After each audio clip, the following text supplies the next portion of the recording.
اللہ الرحمن الرحیم الحمدللہ رب العالمین وصلی اللہ علی محمد وآلہ الطاہرین۔ پانی کے احکام۔ اب تک جو آپ کے سامنے گفتگو اس کا خلاصہ یہ ہے کہ پہلے مرحلے میں ہم نے پانی کو تقسیم کیا دو اقسام میں، مطلق پانی اور مضاف پانی۔ پھر مطلق پانی کی 5 اقسام آپ کے سامنے بیان کی، جن میں سے پہلی تھی آب کر، پھر آب جاری، اور پھر قلیل پانی، بارش کا پانی اور کنویں کا پانی۔ اب جو گفتگو ہے کہ ان پانیوں کے احکام کیا ہیں۔ کچھ احکام پہلے گزر چکے،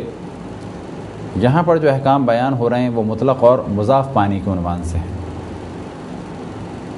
کہ مضاف پانی کے بارے میں اس چیز کی جانب توجہ رہے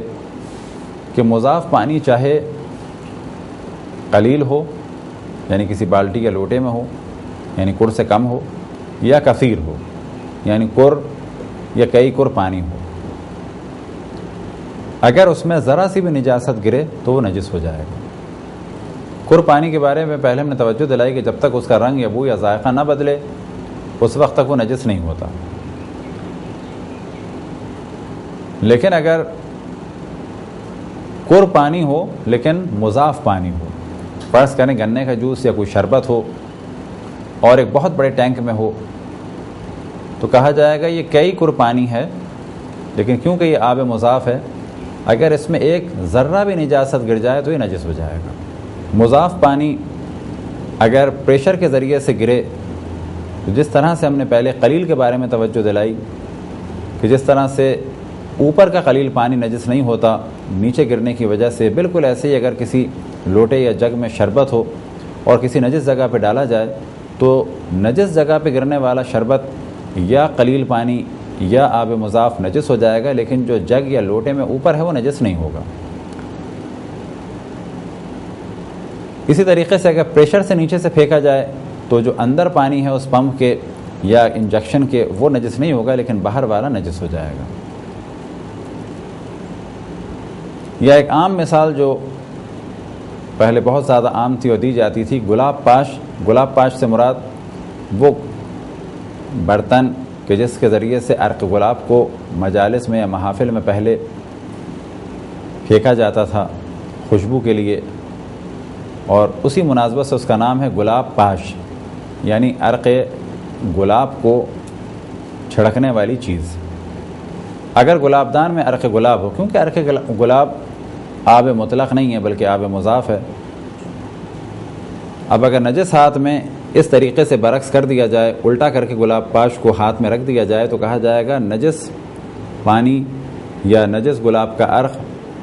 سبب بنا کہ جو یہ اور اوپر والا مل گیا، کیونکہ یہ مل گئے تو دونوں نجس ہو جائیں گے، لیکن اگر اس کو اس طرح سے دور رکھا جائے اور پانی گرے تو کہا جائے گا یہ نجس نہیں ہوا۔ اگر آپ کی نگاہوں کے سامنے ایک پانی ہے اور اس کے بارے میں آپ کو علم نہیں کہ یہ مطلق ہے یا مضاف ہے، تو مطلق اور مضاف پانی کے بارے میں جو ایک اہم چیز پہلے بھی ہم نے بیان کی کہ طہارت کے لیے یعنی نجاست کو ختم کرنے کے لیے اور چیز کو پاک کرنے کے لیے جو پانی استعمال ہوتا ہے ضروری ہے کہ وہ مطلق ہو۔ اسی طریقے سے غسل اور وضو کے لیے جو پانی استعمال ہوتا ہے اس میں بھی شرط ہے کہ وہ مطلق ہو۔ اب اگر ایسا پانی آپ کے سامنے ہے کہ جس کے بارے میں آپ کو معلوم ہی نہیں کہ یہ مطلق ہے یا مضاف ہے تو کہا جائے گا نہ ہی اس سے کوئی چیز پاک ہوگی۔ یہ اور بات ہے کہ اس سے نجاست کو ہٹا دیا جائے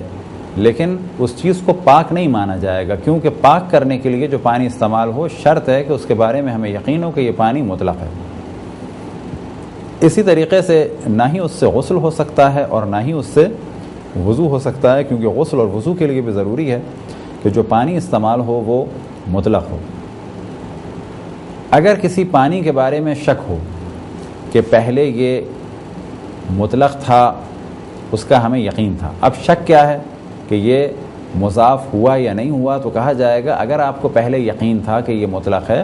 تو اب وہ مطلق ہی مانا جائے گا۔ اسی طریقے سے اگر کوئی پانی مضاف تھا، یعنی فرض کریں کہ آپ کے پاس ایک مضاف پانی تھا، اب آپ اس کے بارے میں یہ سوچیں کہ میں شام کو واپس آیا ہوں تو شاید یہ مطلق ہو گیا ہو، تو کہا جائے گا نہیں، اگر آپ کو پہلے یقین تھا کہ یہ مطلق مضاف ہے، اگر آپ کو یقین تھا کہ یہ مضاف ہے تو پھر یہ ابھی بھی مضاف ہے شک کے بعد۔ اسی طریقے سے اگر وہ مطلق تھا، وہ آپ کو یقین تھا اس کے مطلق ہونے کا، تو کہا جائے گا اب یہ مطلق کے حکم میں۔ جس پانی کے بارے میں آپ کو شک ہو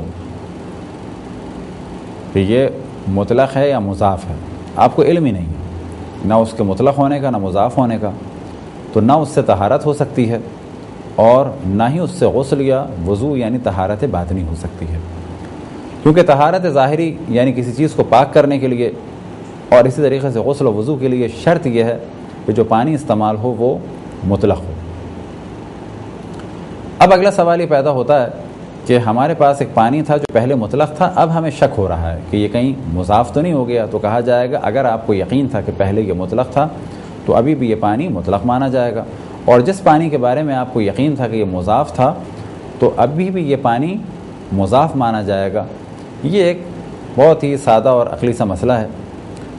اسی طریقے سے اب سوال یہ پیدا ہوتا ہے کہ ایک کور یا ایک ٹینک میں شربت تھا یا یہ کہ پانی تھا، اب اس پانی کو ہمیں ضائع نہیں کرنا ہے، اسے پاک کرنے کا کوئی طریقہ ہے؟ تو کہا جائے گا کہ مضاف پانی یا یہ شربت،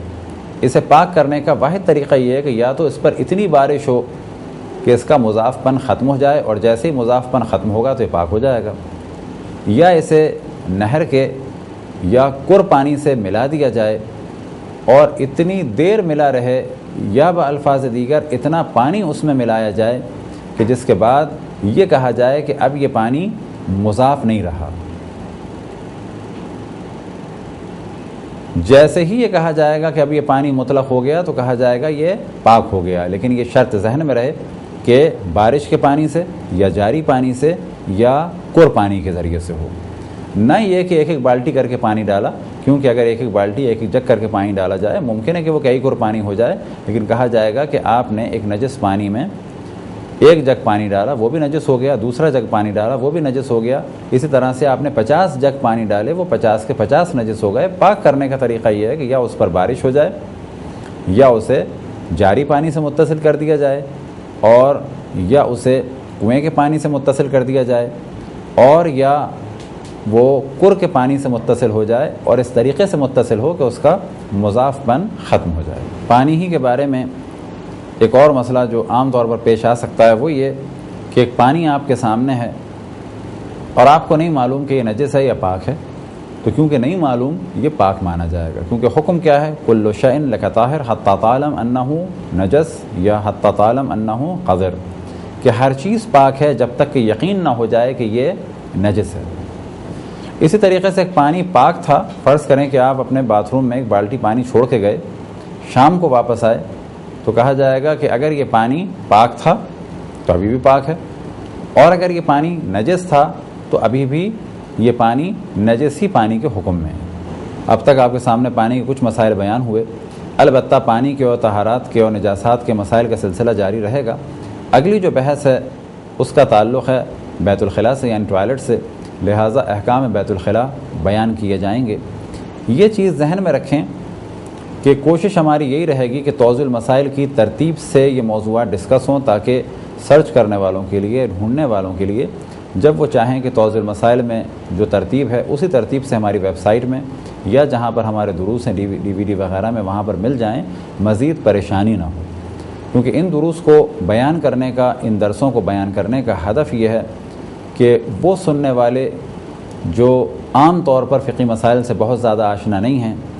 ان کے لیے گفتگو آسان ہو جائے۔ خداوند تبارک و تعالیٰ سے دعا ہے کہ بحق محمد و آل محمد ہم سب کو دین اسلام کی خدمت کی توفیق عطا فرمائے۔ وصلی اللہ علی محمد و آلہ الطاہرین۔